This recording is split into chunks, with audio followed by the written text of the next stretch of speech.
First reading, 3 John chapter 1 verse 5 to 8.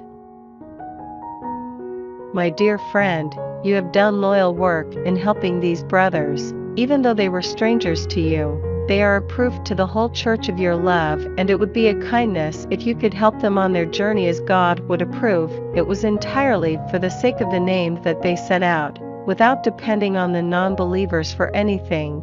It is our duty to welcome people of this sort and contribute our share to their work. For the truth. Responsorial Psalm, Psalms chapter 112 verse 1 to 2, 3 to 4, 5 to 6. Alleluia.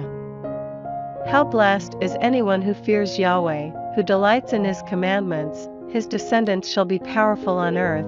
The race of the honest shall receive blessings, riches and wealth for his family. His uprightness stands firm forever. For the honest he shines as a lamp in the dark, generous, tender-hearted, and upright. All goes well for one who lends generously, who is honest in all his dealing. For all time to come he will not stumble. For all time to come the upright will be remembered. Gospel, Luke chapter 18 verse 1 to 8. Then he told them a parable about the need to pray continually and never lose heart. There was a judge in a certain town, he said, who had neither fear of God nor respect for anyone. In the same town there was also a widow who kept on coming to him and saying, I want justice from you against my enemy.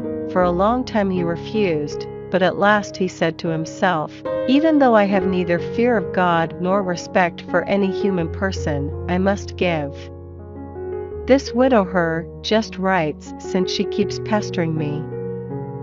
Or she will come and slap me in the face. And the Lord said, you notice what the unjust judge has to say. Now, will not God see justice done to his elect if they keep calling to him day and night, even though he still delays to help them? I promise you, he will see justice done to them, and done speedily. But when the Son of Man comes, will he find any faith on earth?